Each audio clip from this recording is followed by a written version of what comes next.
Kita tuh kan hidup di zaman yang luar biasa ya. Kita bisa nyambung sama siapa aja, kapan aja, di mana aja. Tapi, di tengah semua koneksi ini, pernah nggak sih Anda ngerasa kayak ada yang kurang? Kayak ada krisis keaslian diri yang ngumpet di balik tiap notifikasi? Nah, pertanyaannya, gimana caranya kita bisa nemuin diri kita yang sejati di lautan likes dan notifikasi ini? Yuk, kita bedah bareng-bareng. Nah, ini dia pertanyaan utamanya. Coba deh kita jujur sama diri sendiri sejenak. Pas Anda lagi asyik nge-scroll, siapa sih yang sebenarnya pegang kendali? Apakah jempol Anda? Atau jangan-jangan ada sesuatu yang lebih besar, yang nggak kelihatan, yang justru ngarahin kemana jempol Anda harus bergerak? Ini dia paradoksnya. Teknologi kan janjinya ngasih kita koneksi, tapi kok malah seringnya kita jadi cemas soal pergaulan? Janjinya ngasih kita lautan ilmu pengetahuan, tapi kok malah bikin kita makin terpecah belah? Dan katanya sih ngasih kita ruang buat berekspresi, tapi nyatanya kita malah kejebak dalam lomba adu palsu, adu nggak otentik. Aneh kan? Dan ini bukan cuma omong kosong loh. Di Indonesia aja, lebih dari 79% penduduknya itu udah terkoneksi internet. Dan yang paling banyak pakai, anak-anak muda. Artinya, ini skala yang gede banget dan dampaknya kerasa di semua level masyarakat kita. Oke, jadi akar masalahnya apa dong? Nah, kita masuk ke bagian diagnosisnya nih. Ini semua tuh intinya cuma satu hal. Adanya perang buat merebutin barang paling berharga di abad 21 ini. Bukan minyak, bukan emas, tapi perhatian Anda. Sejarawan Yuval Noah Harari ngingetin kita dengan tajam banget. Kekuatan di zaman sekarang itu bukan lagi soal siapa yang punya informasi, tapi siapa yang bisa mengendalikan perhatian. Dan senjatanya, iya data. Setiap klik, setiap like, setiap detik yang kita habiskan online itu jadi amunisi mereka. Nah, buat ngebantu kita ngertiin konflik batin ini, ada seorang filsuf namanya Erich Fromm. Dia nawarin sebuah kerangka berpikir yang keren banget. Menurut dia, ada dua cara manusia ngejalanin hidup, dua mode eksistensi yang saling berlawanan. Coba deh, lihat bedanya yang jelas banget di sini.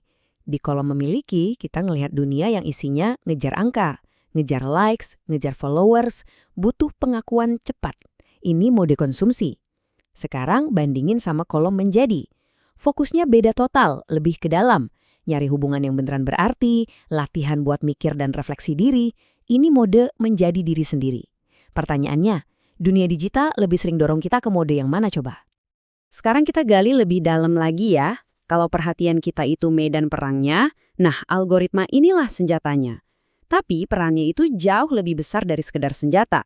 Dia udah jadi kayak kekuatan gaib yang ngebentuk cara kita ngelihat dunia. Nah, ini poin utamanya. Algoritma itu bukan lagi sekedar alat buat nyortir info. Dia udah jadi semacam penentu moral baru. Dialah yang nentuin berita mana yang penting, tren mana yang harus kita ikutin, bahkan standar cantik atau ganteng yang ideal itu kayak gimana. Ngeri kan? Harari sekali lagi ngasih kita peringatan keras. Saat kita serahin penilaian moral, apa yang baik, apa yang benar, apa yang adil, ke mesin yang nggak punya hati nurani, ya pondasi nilai-nilai kemanusiaan kita pelan-pelan bakal ambruk. Nah, ini nih contoh paling nyata gimana otoritas algoritma itu bekerja. Kita ada di budaya di mana yang penting viral dulu, bener atau salahnya urusan belakangan. Kecepatan algoritma nyebarin sesuatu itu sering banget ngalahin waktu yang kita butuhin buat mikir, ini bener nggak ya? Ini baik nggak ya? Kecepatan ngalahin kebenaran, impuls ngalahin refleksi.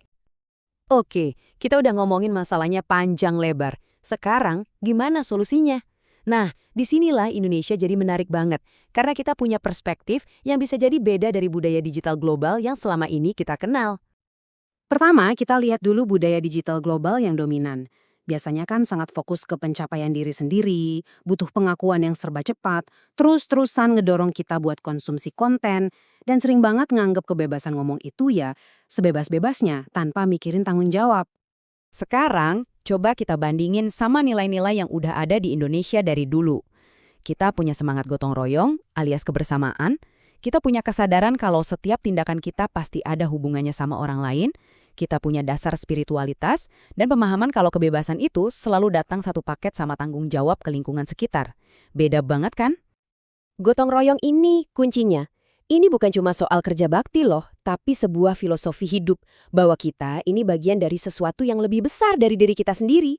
Coba dibayangin kalau filosofi ini kita bawa ke dunia digital. Daripada nanya, aku dapat apa ya dari postingan ini? Kita jadi nanya, Postingan ini ngebantu nggak ya buat kampung digital kita? Setiap komen bukan buat ngejatuhin, tapi buat ngebangun. Setiap like bukan cuma validasi, tapi bentuk dukungan bareng-bareng. Nah, dengan dasar itu tadi, sekarang gimana caranya biar kita bisa benar-benar jadi otentik di dunia maya? Ini bagian pamungkasnya nih. Gimana caranya ngubar teori tadi jadi tindakan nyata di kehidupan digital kita sehari-hari? Ini soal mengubah cara pandang kita. Berhenti deh ngelihat algoritma itu sebagai musuh yang harus diperangi. Coba mulai lihat dia sebagai cermin. Apa yang muncul di lini masa Anda, itu kan cerminan dari jejak digital Anda sendiri. Kalau Anda nggak suka sama apa yang Anda lihat di cermin, ya bukan salah cerminnya. Justru itu kesempatan buat nanya ke diri sendiri, ini beneran gue ya? Gue mau dikenal sebagai orang yang kayak gini. Terus, gimana caranya? Ini ada 3 panduan sederhana. 1. Latih kesadaran reflektif. Sebelum ngepost atau komen, berhenti dulu bentar. Tanya, kenapa gue lakuin ini? 2. Bertindak dengan etika relasional. Pikirin gimana tindakan online Anda ini bakal ngaruh ke perasaan dan hidup orang lain. Dan 3. Niatin pakai teknologi buat kebaikan bersama, bukan cuma buat konsumsi tanpa henti. Kita tutup dengan pertanyaan ini. Setiap klik, setiap like, setiap detik yang kita habiskan di dunia maya, itu adalah suara yang kita berikan yang ngebentuk pantulan diri kita di cermin algoritma itu. Pada akhirnya, ngebangun diri digital yang otentik itu bukan soal jadi sempurna, tapi soal jadi sadar. Jadi gambaran diri kayak apa sih yang pengen Anda tunjukin ke dunia, dan yang lebih penting lagi, ke diri Anda sendiri.